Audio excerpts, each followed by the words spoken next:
It was the kind of place that only ever existed in maps drawn by memory. A flat patch of Nevada dust, where the road from Austin to Virginia City split at a dry arroyo.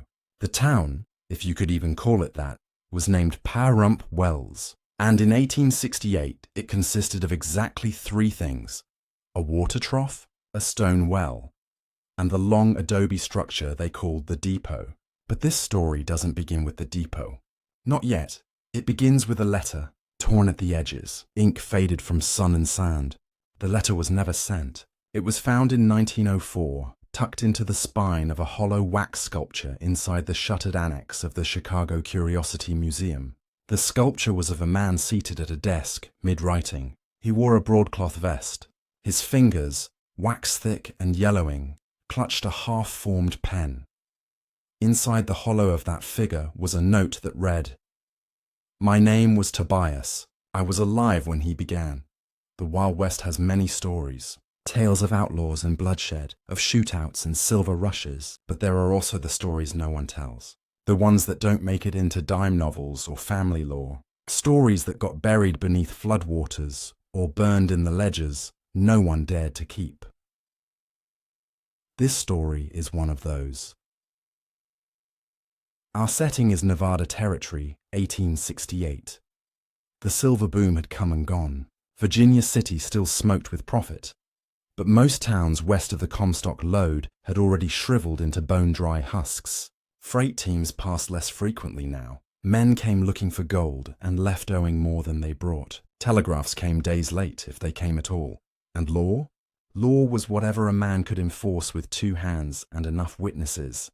Pahrump Wells was barely a dot between dots. Travellers passed through and stayed the night at the only depot for 60 miles. They called it a depot, but it was more a boarding house. A long, low-roofed adobe with a stable at one end and a kitchen at the other. Between those walls lived one man, Jonas Kessler. No one knew where he came from. He wasn't part of the land rushes. He wasn't a miner. He wasn't law, clergy, or outlaw. He simply appeared in late 1866 with a freight wagon full of lumber, 4 barrels of salt pork, and a lockbox of wax, dyes, and surgical tools. Locals noted his hands first. Soft, white, not the hands of a rancher, and not blistered like a gambler's or threshed like a gravedigger's. These were careful hands, deliberate hands, the kind that knew how to make things look like they were never broken. He refurbished the depot himself, they said, painted it with whitewash made of powdered bone and lime, shuttered every window with canvas thickened by linseed oil. He planted rosemary at the doorstep, let lavender dry on every sill. He never raised his voice, never raised a glass, never raised a hand, and yet men remembered not trusting him, without knowing why. Travellers didn't fear him, not at first. His rates were fair, the depot was clean, and he was quiet in a way that made most guests grateful, especially after weeks of dust and shouting. A hot meal, a bath, a cot that didn't smell of mice or blood. For many it was the nicest night they'd had in months. But something shifted. It started with silence. A teamster named Elroy Booker went missing in March 1868. He'd been hauling bolts of calico from San Francisco to Ely. His route was logged. He was seen leaving Austin, but he never made it to Ely. The last mark in his route book was Pahrump Wells. The last signature in the guest ledger at the depot. E. Booker, Mar 11. A few weeks later, it was a traveling preacher. Then 2 gamblers. Then a schoolmaster from Carson who was on his way east to take a new post. Always the same pattern. They were seen entering the depot. They were never seen again. But nothing was done. No one wanted to ride 60 miles out into the desert to chase ghosts. And even if someone had, what would they find? A clean house, a tidy ledger, an owner with no record, and no bodies. But the freight piled up. Trunks never claimed. Letters never retrieved.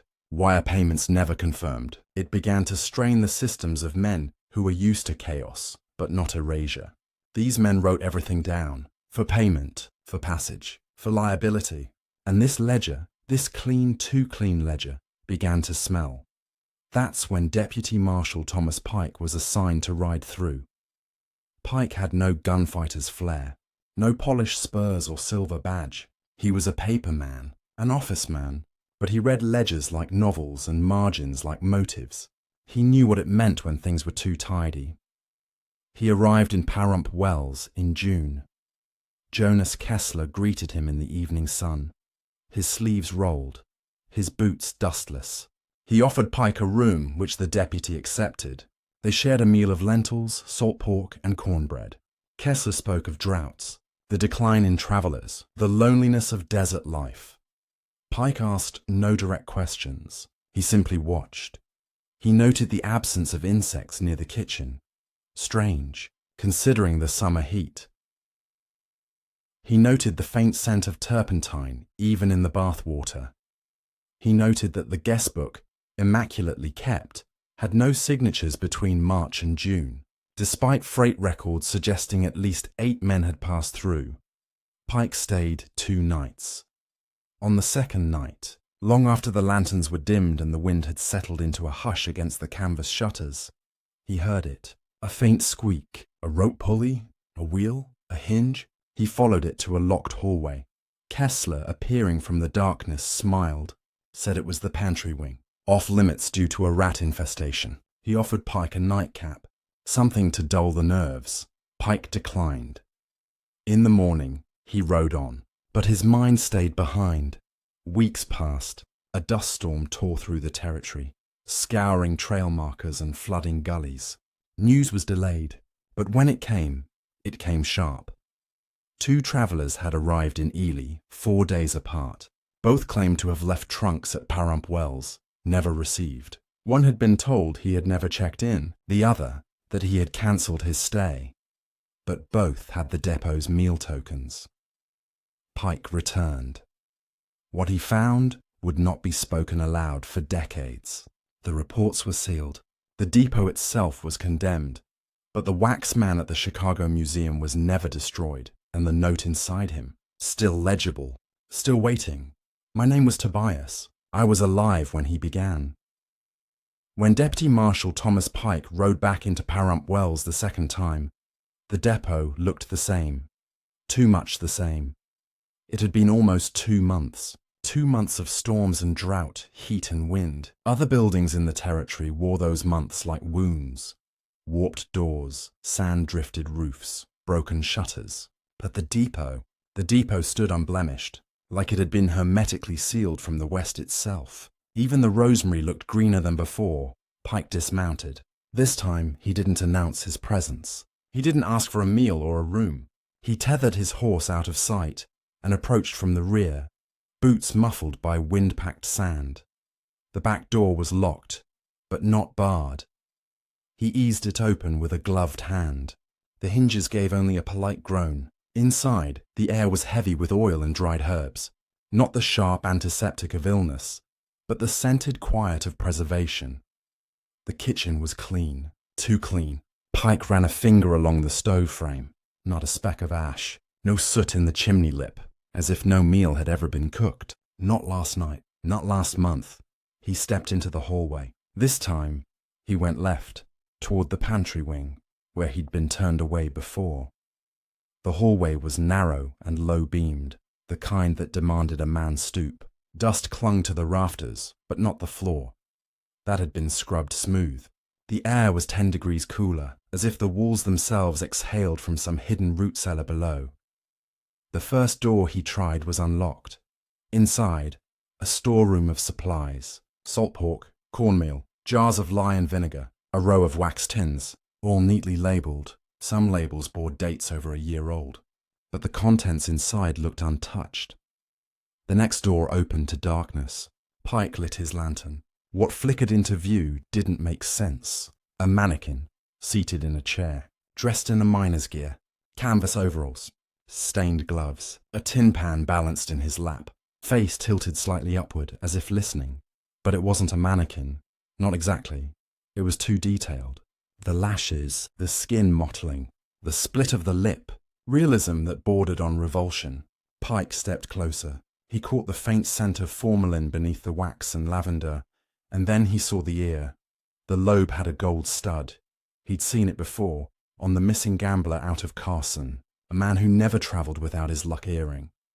Pike backed out of the room and shut the door with shaking hands. Not wax. Not entirely. Preserved, encased. Human remains covered in layers of sculpted wax and paint, turned into exhibits. Pike realized that each guest who disappeared may not have been buried or burned. They had been posed, made into displays. For what? That question had no answer. Not yet. Pike searched the rest of the wing. He found 5 more figures, each in their own tableau. A preacher at a pulpit, eyes lifted to heaven. A woman in a boarding dress, mid-curtsy.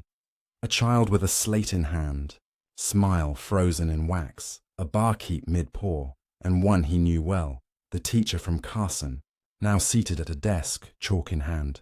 Their clothing was real. Their boots showed wear.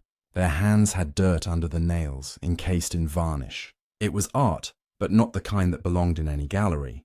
This was ritual, a dark kind of reverence. Footsteps. Pike froze.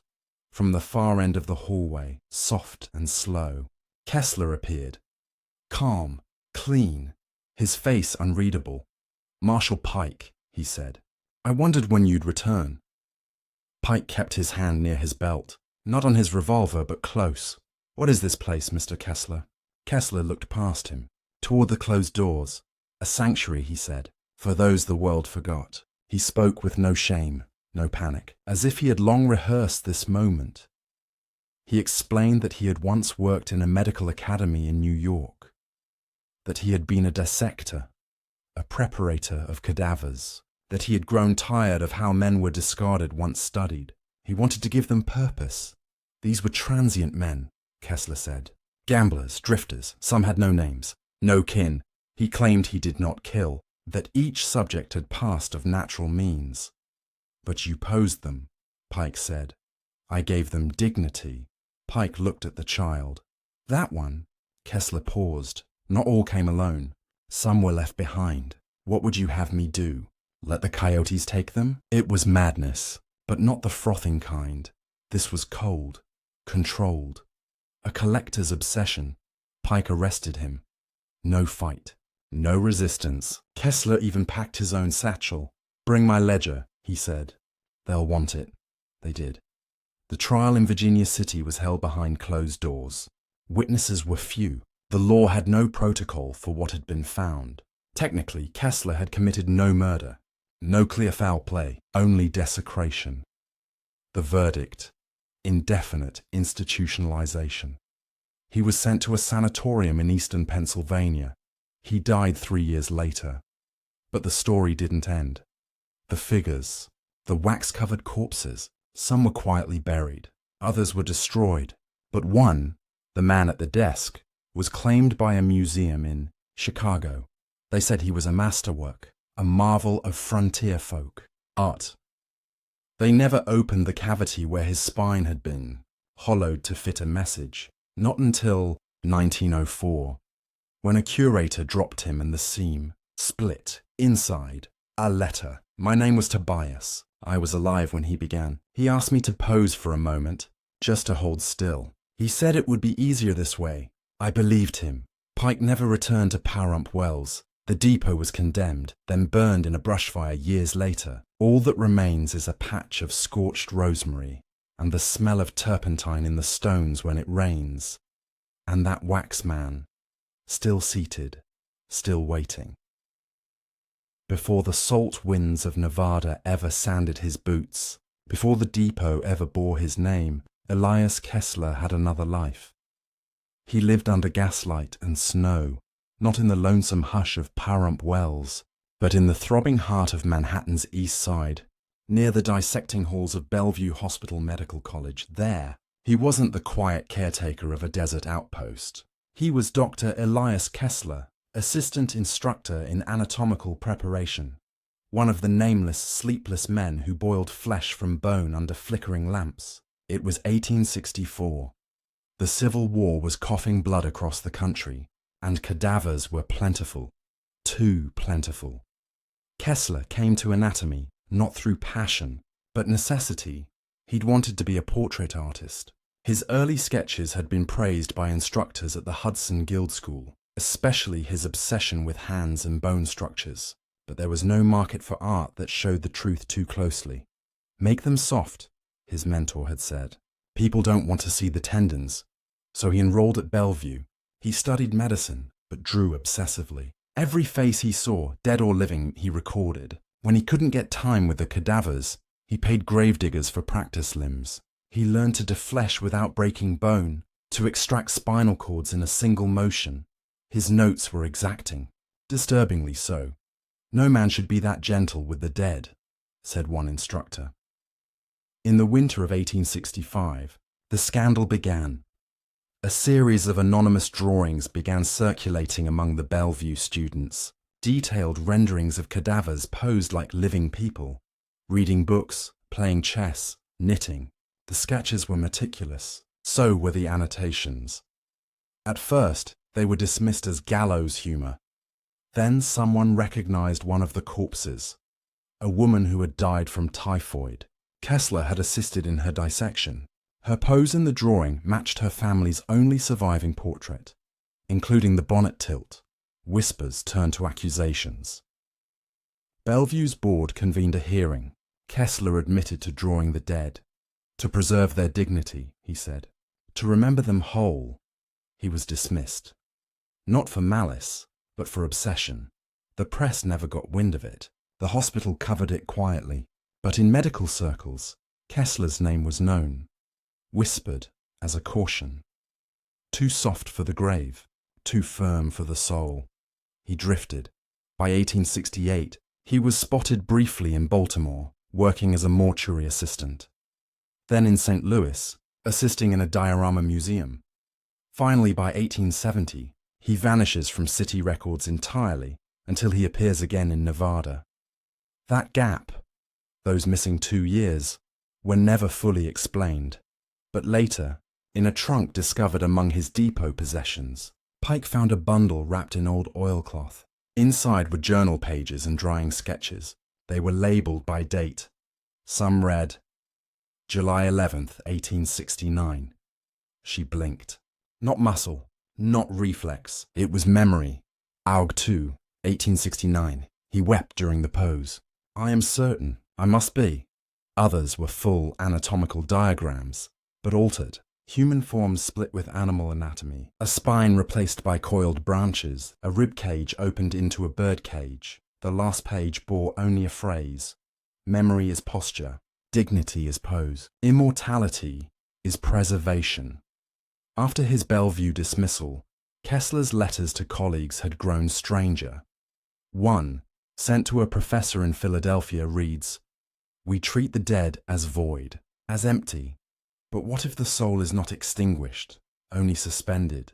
What if the right environment, scent, posture, lighting, coaxes it into peace? I do not embalm, I soothe." The professor never replied.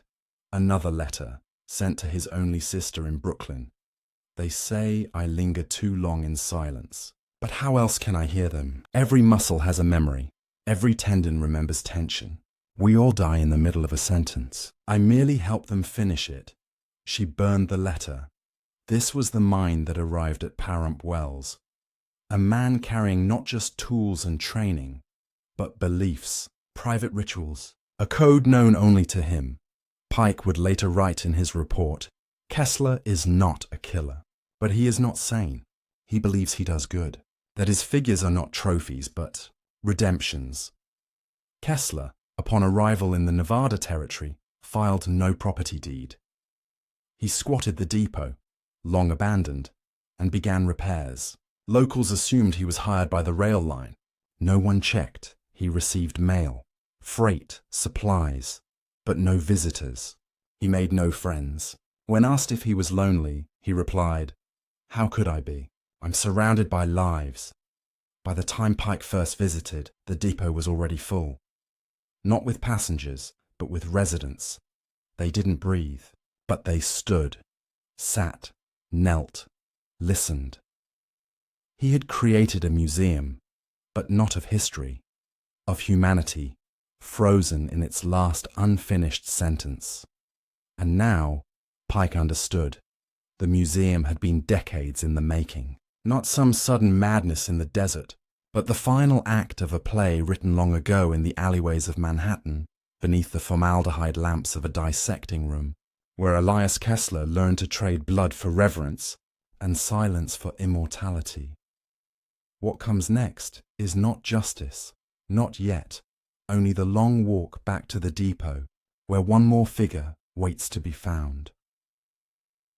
Pike did not sleep that night.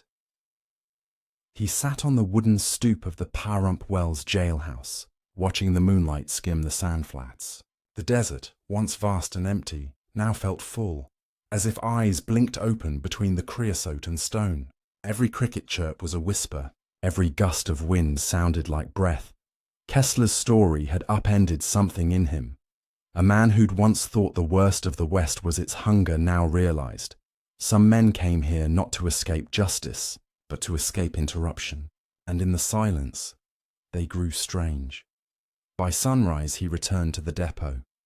No warrant, no escort, just a holstered pistol and a flask of weak coffee.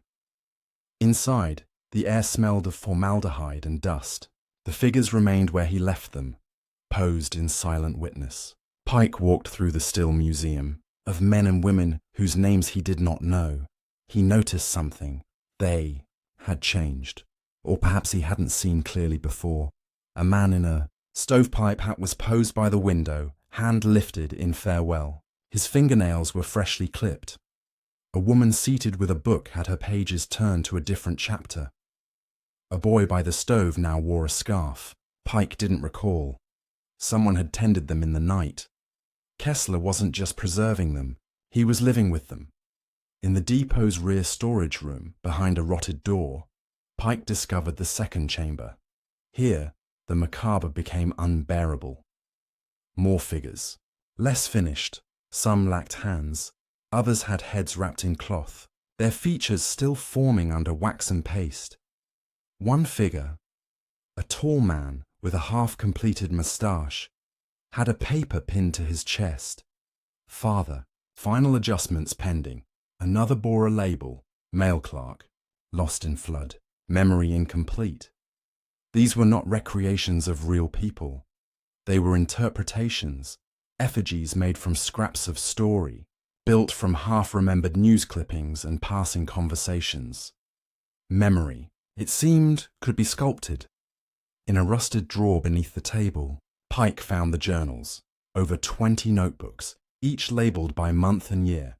Inside, obsessive detail, weather notes, train arrivals, and departures, some fictional, conversations he imagined, having with the figures emotional. Updates from residents of the museum. Pike read a passage, March 3rd, 1874. Mrs. Pennington asked for the lilacs sent today, said it reminds her of Georgia. I obliged. She wept. There was no Mrs. Pennington, not in the town census, not in train logs, only in his mind, and now in waxen wire and faded silk. Another entry, April 9th, 1874. The boy near the stove seems cold, must adjust posture to suggest warmth. May stitch quilt. The quilt was real. He found it later, folded over the boy's lap. That night, Pike invited the town's doctor and 2 councilmen. He led them through the depot, lighting each lantern slowly. He didn't speak, just let them see. The doctor, a stout man with shaky hands, removed his glasses. He embalmed them with precision, he said. But their expressions, they look like they're mid-thought. That's not natural. The councilmen remained silent until they reached the back room. One of them vomited, the other fled. The doctor stayed, trembling. He opened the coat of one figure. A tall woman posed near the broken piano. Beneath her clothes were not bones but a wooden frame. Her hands were wax, but her eyes, human. Preserved. He's been collecting parts, the doctor whispered. Human, animal, wax, fabric, and mixing them, Pike nodded. He thinks he's giving them peace. The town held an emergency hearing. Kessler was still in custody. They argued whether to charge him with murder. But no bodies had clear identities. No graves were disturbed. The law, as written, had no page for this. So Pike proposed a solution. We cannot judge what he's done, only what it's done to us. This place is not a crime scene. It's a shrine to a mind unwell. We should shut it, seal it, and bury it beneath silence. The council agreed. Kessler was transferred to Carson City Asylum, declared unfit for trial. The depot was boarded up. The figures remained. Too many, too fragile, too real. Pike visited once more before the doors were nailed shut. He walked to the center of the room, where the figures stood in a loose semicircle. He whispered, "If any part of you remembers, I'm sorry." Then he turned and left. The depot door shut. The wind picked up, and the desert swallowed the footprints. But they say that on nights when the moon is high and the air still, the wind carries whispers from that sealed house, that the lanterns sometimes glow through the cracks, that if you stand near the window and listen long enough, you'll hear someone turn a page. Pike did not sleep that night. He sat on the wooden stoop of the Pahrump Wells jailhouse, watching the moonlight skim the sandflats. The desert, once vast and empty, now felt full, as if eyes blinked open between the creosote and stone. Every cricket chirp was a whisper. Every gust of wind sounded like breath. Kessler's story had upended something in him. A man who'd once thought the worst of the West was its hunger now realized. Some men came here not to escape justice, but to escape interruption, and in the silence, they grew strange. By sunrise, he returned to the depot. No warrant, no escort, just a holstered pistol and a flask of weak coffee. Inside, the air smelled of formaldehyde and dust. The figures remained where he left them, posed in silent witness. Pike walked through the still museum of men and women whose names he did not know. He noticed something. They had changed, or perhaps he hadn't seen clearly before. A man in a stovepipe hat was posed by the window, hand lifted in farewell. His fingernails were freshly clipped. A woman seated with a book had her pages turned to a different chapter. A boy by the stove now wore a scarf. Pike didn't recall. Someone had tended them in the night.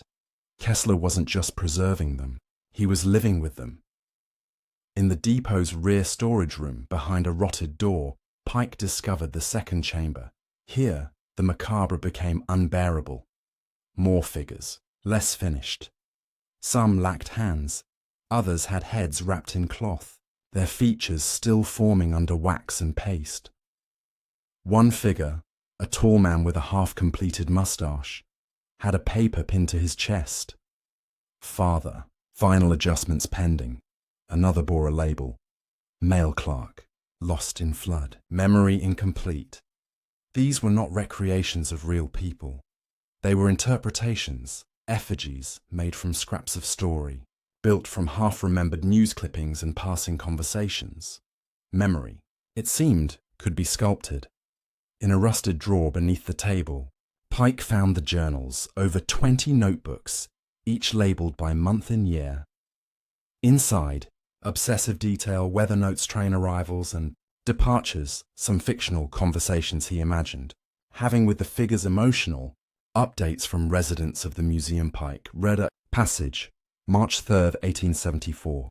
Mrs. Pennington asked for the lilac scent today. Said it reminds her of Georgia. I obliged. She wept. There was no Mrs. Pennington, not in the town census, not in train logs, only in his mind, and now, in wax and wire and faded silk. Another entry, April 9th, 1874. The boy near the stove seems cold. Must adjust posture to suggest warmth. May stitch quilt. The quilt was real. He found it later, folded over the boy's lap. That night, Pike invited the town's doctor and 2 councilmen. He led them through the depot, lighting each lantern slowly. He didn't speak, just let them see. The doctor, a stout man with shaky hands, removed his glasses. He embalmed them with precision, he said. But their expressions, they look like they're mid-thought.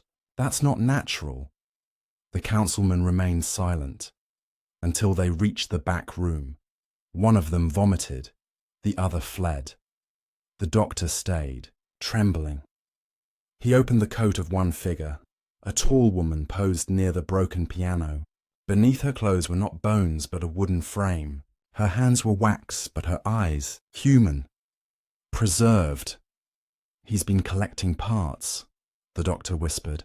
"Human, animal, wax, fabric, and mixing them," Pike nodded. "He thinks he's giving them peace." The town held an emergency hearing. Kessler was still in custody. They argued whether to charge him with murder. But no bodies had clear identities. No graves were disturbed. The law, as written, had no page for this. So Pike proposed a solution. "We cannot judge what he's done, only what it's done to us. This place is not a crime scene. It's a shrine to a mind unwell. We should shut it, seal it, and bury it beneath silence." The council agreed. Kessler was transferred to Carson City Asylum, declared unfit for trial. The depot was boarded up. The figures remained. Too many, too fragile, too real. Pike visited once more before the doors were nailed shut. He walked to the center of the room, where the figures stood in a loose semicircle. He whispered, "If any part of you remembers, I'm sorry."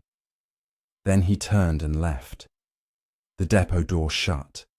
The wind picked up, and the desert swallowed the footprints. But they say that on nights when the moon is high and the air still, the wind carries whispers from that sealed house, that the lanterns sometimes glow through the cracks, that if you stand near the window and listen long enough, you'll hear someone turn a page. By the summer of 1875, Pike had given up sleep. The depot ledger lived beneath his floorboards, hidden in a metal biscuit tin beside a pouch of tobacco and a photograph of his late wife. Some nights he'd light a lamp, open it, and reread the lines about the boy. The mouth that hadn't been built, the knocking, the dreams. But the line that haunted him most wasn't about the dead. It was about a visitor. March 9th. A man in a grey coat came. No name, no voice, stood in the sun for 1 hour, took no mail, left. There was no further mention of him in the ledger. Not in March, not in April, not even in the final, frenzied pages where Kessler's handwriting twisted into loops and broken Latin. Pike had asked the historian about it. She'd said simply, "No voice, possibly a hallucination, or a journal entry coded for something else." But Pike wasn't so sure, because in the depot, specifically, in the northeast alcove sealed by oilcloth and boards, they had found a figure that didn't match any notes. It was the only one not mentioned in the ledger. The alcove had been overlooked. Dust was thicker. A single gas lamp above had shattered. When Pike, the historian, and the doctor entered with gloves and lanterns, they found 7 figures arranged in a half circle. 6 slumped forward, 1 standing. The standing one wore a grey coat. Wool-dont Eastern style, hands clasped behind his back. No facial features, just a thin sheet of wax skin, smooth, stretched, blank. Where others had glass eyes, this one had nothing. Where others had sculpted teeth, this one had a sealed mouth. No seam, no parting, and most unsettling of all, under the coat was nothing, no frame, no bones, no stuffing, just fabric. It held its shape on its own. "Can wax do that?" Pike asked the doctor. "No," the doctor replied, voice flat. "This isn't wax, this is something else." He tapped the coat. It made no sound. He pressed the chest. It resisted. But when he removed his hand, the shape returned. The historian documented it carefully. She took rubbings, measurements, sketches. She noted the lack of seams, and one chilling detail. The feet weren't touching the floor. They hovered, by less than an inch, but undeniably so. There were no wires, no strings, no stand. "Perhaps," the historian said, forcing logic into her throat. "It's a temperature effect, heat rising off the bricks, lifting it slightly." But the depot was cold. and when she returned the next morning, the figure had moved, only slightly, half a step forward. But the dust trail proved it, and the historian left the same day. Pike didn't stop her. He too had felt it, a sensation he hadn't known since the war, that somewhere, just out of sight, something was looking at you. He locked the depot again, but not with nails. This time, he hired 2 smiths to forge an iron brace across the double doors, bolted into stone. And then, Pike did something he'd sworn he never would. He wrote to the U.S. Marshal's office. The letter was cautious, not hysterical. He included sketches, rubbings, photographs. He emphasized the risk of unidentified remains and the possibility of criminal misconduct under the previous station master. He did not mention the floating man or the sealed mouth or the boy's toothless grin. He sent the letter and waited. 2 weeks passed. Then a telegram arrived. Marshal agent en route. Stop. Bring keys. Stop. Full documentation requested. Stop. But the agent never arrived. The train came. The logs showed he boarded. Witnesses in Reno recalled a man in federal dress. A brown duster, clean boots, mustache, badge, but somewhere between Carson and Pahrump Wells, he vanished. Pike waited at the station until nightfall. No man disembarked. No one had seen him get off. The conductor swore. He was there at the start, gone by the end. Pike walked home slowly, along the ridge, just above the depot's silhouette. He saw a shape. Still, upright, watching. In a grey coat. He didn't return to the depot after that. Not for years. Not until the depot itself began to change. The depot remained locked. Not just locked, but deliberately sealed. Rusted bolts through iron latches, crossbeams nailed over the doors. No one entered, and no one wanted to. After the disappearance of Marshal Green's field agent, a man who sent a telegram from Bishop's Ridge, confirming his arrival but never reached Pahrump Wells, Pike sent a formal report. It was addressed to the county sheriff's office in Tonopah. The reply came 2 weeks later. Noted, no further action pending. And that was that. There were no follow-ups. No new inquiries. No marshals came. The silence became institutional, and gradually, Pahrump Wells began to forget. It wasn't immediate. It began with strange absences, lapses in local memory. The blacksmith, Cal Juergens, failed to recall ever shoeing the marshal's horse, even though he'd done so just days before the agent vanished. The general store ledger lost a page, one that recorded a sale of candles and thread to a man described as tall, well-spoken, wearing a grey coat. The schoolteacher, Miss Eliza Calloway, asked in the town hall what building stood by the river. "You mean the old stable?" someone offered. "No," she said, frowning. "That long red one, the one with the locked doors." They looked at her blankly. "No such building out there," replied the mayor. "Just bramble and runoff." Pike sat at the back. He didn't speak. That was the moment he realized. He was the only one who still remembered. He tested it, asked the parson about the depot's dedication ceremony, the one where Kessler had spoken. "Kessler?" the parson echoed. "I don't know that name, but he had once performed Kessler's false burial." Asked the grocer about Pike's own flour account. "No tab under your name, Sheriff. You must pay at the counter." But he had maintained that ledger for 8 years. Even more terrifying, Pike noticed his own memories were softening. The names in Kessler's ledger blurred at the edges. Details that once chilled him began to sound implausible even to himself. Did the grey-coated man float above the floor? Or was that just the way lantern light had hit him? He read the ledger aloud at night just to hear it spoken, as if voice alone might preserve the facts. But each word left his lips with less certainty than the night before.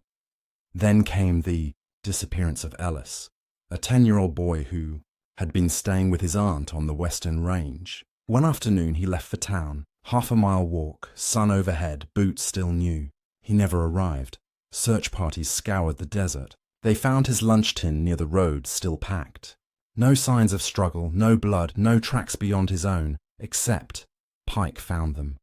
2 sets of prints, one child-sized, one longer, deeper, with a stride too even, too measured.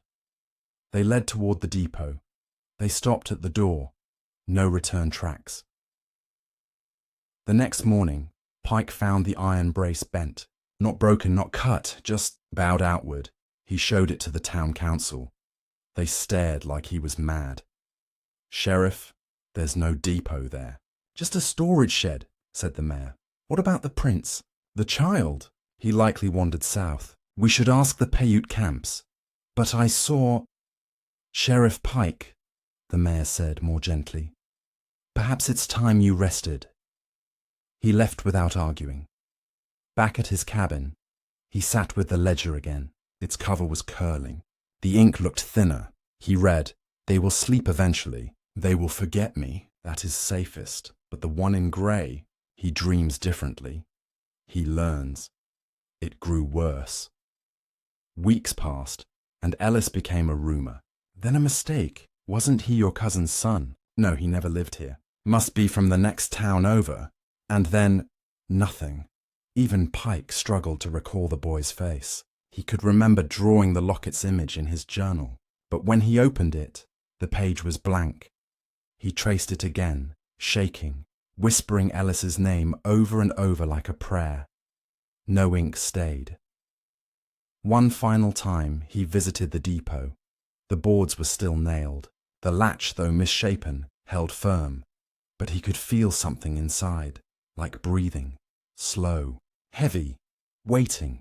He did not open it. He backed away. The town replaced him, not with a sheriff, but with a watchman, a younger man, kept order, ran mail. He filed no reports, had no key to the depot, didn't need one, because officially the building was a ruin. By spring, the historian's office struck it from the town's official register. The maps showed a field, a wide, empty space. Pike died quietly. No funeral. The church had lost his records. The cemetery had no headstone. His house was sold for scrap. His journal burned with the rest. The ledger was gone. The depot, silent. Except sometimes, on windless nights, children said they heard tapping, like someone was knocking. Not loudly, just enough to be heard by those who still believed. Those who, by accident or curse, retained the memory of a man who made people vanish, and a town that let it happen. Because forgetting was easier, and remembering was dangerous. So the depot waited, and dreamed, and listened. When they came for the depot, it was winter. Years had passed, not many, but enough that those who remembered Pike were now shopkeepers, young parents, or barroom skeptics. The town was growing again, slowly. The railway had bypassed Pahrump Wells, but a new mining concern nearby promised steady work. And with it came surveyors, engineers, and most dangerously of all, historians, the kind that carry measuring rods, ink pens, and questions. One of them, a woman named Marion Hale, found the old foundation. She hadn't been looking for it. In fact, she'd been drawing sketches of the river bend, hoping to replicate a map made in 1874 by a local cartographer. She noticed a mound, slightly raised earth where none should have been. Out of habit, she tapped it with her boot. It sounded hollow. 2 days later, she returned with a small team. They pried back brambles, tore away dried yucca and cedar roots, and found metal. Not rusted, not disintegrated, but bowed iron bars. Beneath it, doors, still sealed. She went to the town hall, asked for records. The clerk gave her a blank expression. "There's no structure out there," he said. "I found iron beams." "Then it's a mining ruin. Nothing official." She showed him a page from the cartographer's map. "This shows a depot here, named after a man, Kessler." The clerk frowned. "Name doesn't ring any bell." "Are there land records?" He handed her a faded leather logbook. She opened it, and there it was. 72, parcel 14B, depot constructed. Registered under Kessler, e-signed by Sheriff Pike. The ink was faint, but the name was real, and suddenly she felt cold, not afraid, just distant, like something was watching. She returned with the town engineer and 2 men from the mining camp. With crowbars and lanterns, they worked the seal. It took 3 hours. When the final nail came free, the doors groaned open with a long, creaking sigh, like lungs breathing for the first time in years. Inside, dust. So much dust. And beneath it, wooden figures, hundreds of them, stacked, hung, lined like pews in a forgotten church. Faces carved in immaculate detail. She stepped inside. The air smelled like cedar, mothballs, and something else, something old, something not meant to be disturbed. The engineer muttered something about taxidermy. One of the miners vomited. The other made a sign of the cross. Marion walked further in, and that's when she saw the frame. It was broken, splintered, as if something had torn its way out. And beneath it, scattered papers, drawings, sketches, some with labels, others with faces that were blank. But one sketch stopped her cold. A young boy, wearing a lopsided hat, holding a tin pail, the title, Ellis. The name meant nothing to her, but the moment she read it, she heard, faint but clear, a knock, 3 times, on. The wall behind her. She turned. No one there. She documented everything. Photographs, measurements, names where possible. She sent copies to the Nevada Historical Society, another set to the Smithsonian. 1 week later, her assistant, Curtis Ray, didn't show up to their meeting in Reno. His hotel room was locked from the inside. Inside it, his camera sat on the desk. The film had been pulled out, cut into even pieces. His notes were gone. The Smithsonian declined further correspondence. The Historical Society issued a statement. The items documented in the Pahrump Wells findings appear to be the product of theatrical fabrication or early settler effigy rituals. They hold no confirmed anthropological value. They refuse to house the artifacts. When Marion returned to Pahrump Wells, the depot was sealed again. The iron braces had been reforged. New nails hammered, but not by her. She asked around. No one remembered opening it. No one remembered her team. She showed photographs, blank, not blurry, just white. Where once stood carvings, figures, shelves, dust. Now there was only void. She stayed the night at the old inn, drank 2 bourbons and tried to write. Tried to remember the boy's name. It wouldn't come. She opened her notebook. On the inside cover, written in her own handwriting, were 3 words. Don't trust memory. She didn't remember writing that. She closed the book, fell asleep, and dreamed of tapping. Just 3 knocks, from beneath the floorboards. The next morning she found her boots outside the door. They were wet with red desert mud. She hadn't gone outside, but the depot sat half a mile west. She didn't go there. Did she? She wasn't sure anymore. That spring a fire took the western fields. When they cleared the damage, the depot was gone. Nothing but stones. No beams. No braces. No nails. No proof. Just flattened earth. Locals said it was always that way. Marion left a week later. She published an article in a small New York academic journal. It was titled, "The Museum of Vanished Men, The Myth of Kessler's Depot." No one cited it. The journal folded, and over time, Marion's name was removed from the Nevada registry. She became a footnote, and the depot waited somewhere, because places like that don't burn. They hibernate, waiting for someone to remember, waiting for someone to come knocking. 5 years later, a man named Elijah Thorne arrived in Pahrump Wells. A quiet man, thin, soft-spoken, carried a case filled with dental tools and tax records. Said he was from Carson City, here to settle an old estate. No one questioned him. No one really noticed him. He took a room at the inn, ate alone, walked the edges of town each evening with a small oil lantern, and every night before sleep he wrote in a journal. The entries were brief. Day 1, road is dry, sky empty, depot whispers still. They've forgotten. Day 2, found the bend. Stonework remains, mud beneath. Scraping begins tomorrow. By the 6th day, the townspeople noticed a smell. Not foul, just strange. Like wax left too long in sunlight. The preacher's dog stopped barking at night. Then it vanished. The preacher's daughter found its collar near the old river bend. Thorn never left his room that day. But when the innkeeper walked by, she saw something through the keyhole. Mirror, standing in the centre of the room, and behind it, not reflected, was a figure tall, grey, faceless. She blinked. It was gone. She never spoke of it. That same week, children began drawing strange pictures in school. Lines, triangles, a square with no doors. When asked, they said it was the place where people go to be remembered. They didn't know why they said it. One boy, Joseph, scribbled in the margins, knock, knock, knock. 3 days later, he stopped speaking, just stared, eyes full of dust. Thorn, meanwhile, kept digging. Locals thought he was surveying old mine claims, but he wasn't looking down. He was looking for a door, and he found it.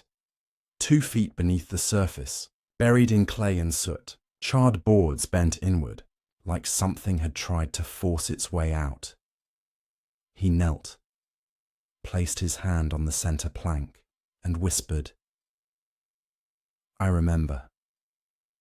The door creaked. Not open, just enough to breathe. In the days that followed, strange things returned to Pahrump Wells. Footsteps in empty alleys. Boots left outside doors filled with dust. Store signs hanging upside down by morning. One man swore he saw Pike at the edge of town, standing by the old well. But Pike had been dead 30 years. Another claimed his grandmother remembered a depot with carvings and a boy named Ellis. When asked, she said, "He's still knocking." Thorn vanished on the 12th day, left no note. His room was spotless, except for one thing, a ledger. Pages, blank, except the first, written, in elegant script, Museum of Vanished Men. Admittance resumed. Underneath, a list of names: Curtis Ray Pike, Ellis Marion, Hale, and one new one, Elijah Thorn. The town did not search for him. They never spoke his name. But the depot door was visible. Again, no one touched it. Not yet. But every child in Pahrump Wells knows, don't knock, don't listen. And if you hear someone calling from beneath the ground, don't answer. Because some museums are not built to display. They are built to contain. And sometimes the exhibit walks out and starts curating.